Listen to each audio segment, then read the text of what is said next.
Hi, my name is Megan Houvig, and I'll be describing the use of irony and figurative language in the story Tindalfo the Great by Richard Bosch. And this can also be seen in my written section under the craft analysis. So just a little short summary of the story Tindalfo the Great by Richard Bosch. It is about a magician who dresses up as a clown and works at kids' birthday parties for magic shows and performs magic tricks. And he recently got his heart broken by a girl who he was really in love with, and she actually got engaged to another man, but Tindalfo does not give up. He actually buys her a wedding cake and attempts to get her back. And he still has a job to do. He still has to get stuff done. So he does have to carry this cake around with him all day. He has to perform at a party until he gets to see her and give her the cake and attempts to win her back. So the first element I'll be talking about is irony. So irony, described by the book Imaginative Writing by Janet Burroway, is some sort of mismatch between the tone and the content and is capable of myriad effects. So we can see this in the title, Tindalfo the Great, because we expect the story to be about a great magician who has a lot of fans and performs amazing tricks, but as we read it and we uncover all the failures, all the hardships, all the heartbreaks of Tindalfo and the things he does and his actions, we can see that he is not so great. So more examples of why he is not so great is the girl he loves gets engaged to another man, he gets bullied by a neighborhood kid, he drinks and drives on his way to the birthday party he's performing at, and he actually shows up to that birthday party drunk due to this. And a quote from Tindalfo the Great by Richard Bosch is, "Tindalfo has another trick," Rodney says, "where he makes the birthday boy pop like a balloon, especially if he's a fat birthday boy." So Rodney is Tindalfo. Tindalfo is just his stage name, but basically he says this in front of all the parents and all the kids at the birthday party, and this definitely gets him some backlash, so much that he actually does get beat up by the parents after he says this. And that is also just something that is not so great for it to happen to somebody. So all these examples just kind of show how the title is a form of irony, because it just shows how not so great he actually is.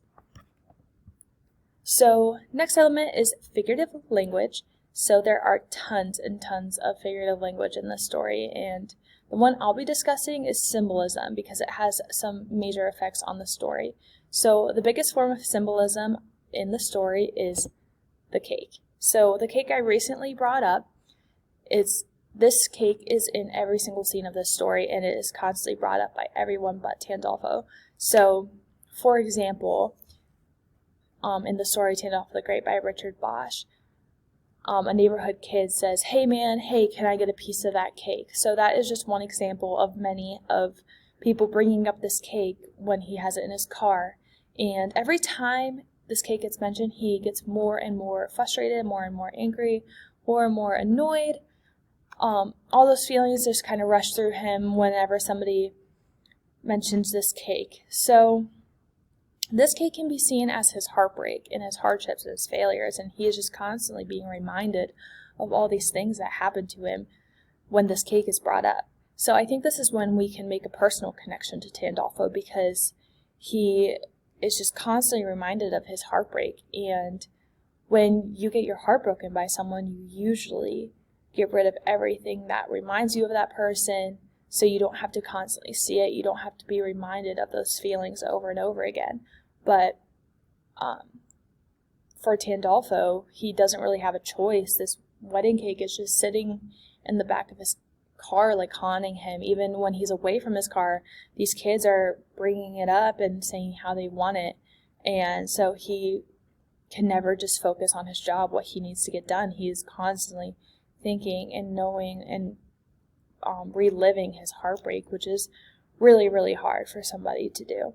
So at the end of the story, he actually destroys the cake. He throws it in the middle of the road and sits on the sidewalk and just watches it get destroyed by cars driving by. And he feels like this massive relief come off his shoulders, and he can finally move on, and he feels better, and he just feels like this huge relief off his shoulders, that he can finally make better with his life now that he doesn't have to constantly worry about his old hardships, his failures, his past. So these two elements bring a much, much deeper meaning into the story.